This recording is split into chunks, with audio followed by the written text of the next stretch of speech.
Khamenei का होने वाला है तख्ता पलट। ट्रंप के इशारे पर क्या हो रहा है ये खेल?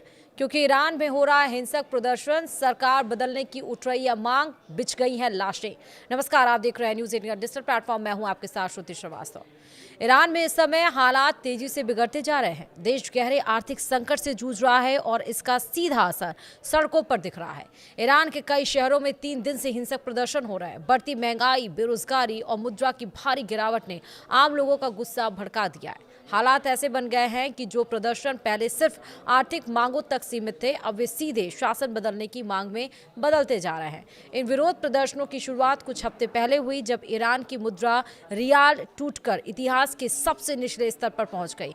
एक अमेरिकी डॉलर की कीमत करीब 14.2 लाख रियाल हो गई है और इसके बाद खाने पीने की चीजों के दाम तेजी से बढ़ गए और व्यापार करना बेहद मुश्किल हो गया। इसी के विरोध में तेहरान के ग्रैंड बाजार और मोबाइल फोन बाजार के दुकानदारों ने हड़ताल कर दी और अपनी दुकानें बंद कर दी।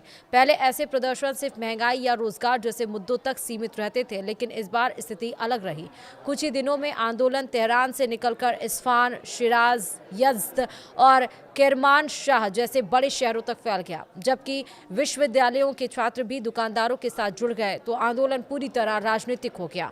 अब लोग तानाशाह को मौत जैसे नारे लगाने लगे हैं। इसके साथ ही ना गाजा, ना लेबनान, मेरी जान सिर्फ ईरान के लिए जैसे नारे भी सुनाई दिए। इससे साफ हो गया कि लोग अपनी आर्थिक परेशानी को सरकार की विदेश नीति से जोड़कर देख रहे हैं। सरकार की प्रतिक्रिया ने भी लोगों की नाराजगी कम नहीं की है। राष्ट्रपति मसूद पेजेश्कियान ने यूनियनों से बातचीत की बात कही। उन्होंने यह भी माना कि हालात बहुत मुश्किल हैं और सवाल उठाया कि जब बजट के लिए 62% टैक्स बढ़ाने की जरूरत हो और महंगाई 50% के आसपास हो तो पैसा कहां से आएगा। दूसरी तरफ सुरक्षा एजेंसियों ने सख्त रुख अपनाया है।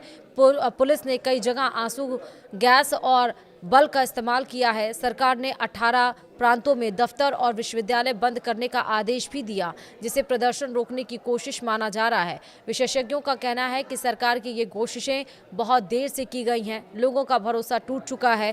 कुछ प्रदर्शनकारियों में पुराने शाह के दौर की याद और उनके बेटे रजा पहलवी के समर्थन के नारे भी दिख रहे। इस संकट की वजह सिर्फ इकोनॉमिक मिसमैनेजमेंट नहीं है।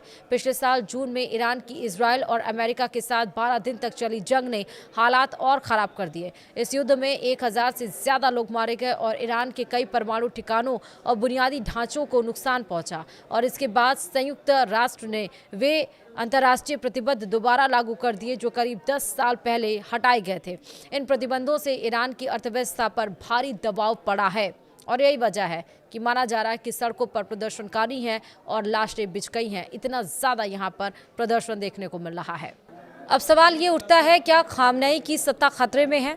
ईरान में जिस तरह का तंत्र है और जिस तरह से सरकार चलती है, उससे फिलहाल ऐसा नहीं लगता कि खामनेई की सत्ता का तख्तापलट तुरंत होने वाला है। ईरान में सत्ता सिर्फ सरकार के हाथ में नहीं, बल्कि रिवॉल्यूशनरी गार्ड, सुरक्षा एजेंसियों और धार्मिक तंत्र के मजबूत नियंत्रण में है।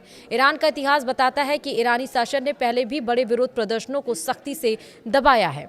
सवाल ये भी है, क्या अमेरिका के इशारे पर यह विद्रोह हो रहा है? दरअसल अमेरिका ईरान के संबंध ईरान के परमाणु कार्यक्रमों को लेकर अक्सर खराब ही रहे हैं।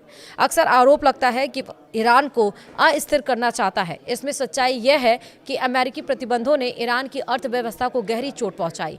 तेल निर्यात पर रोक और बैंकिंग सिस्टम से कटाव ने हालात और खराब किए। हालांकि मौजूदा विरोध प्रदर्शनों के सीधे पीछे अमेरिका के होने के पुख्ता सबूत सामने नहीं आया है। अमेरिका का नाम ईरान के प्रदर्शनों से जोड़कर इसलिए देखा जाता है क्योंकि इस वक्त इस देश की सत्ता डोनाल्ड ट्रंप के हाथों में है। अमेरिकी राजनीति में डोनाल्ड ट्रंप और जॉन बोल्टन जैसे नेता हमेशा से इस बात के समर्थक रहे हैं कि ईरान में सत्ता परिवर्तन होना चाहिए। हालांकि स्पष्ट रूप से कभी भी ट्रंप ने रिजीम चेंज को लेकर कोई बयान नहीं दिया।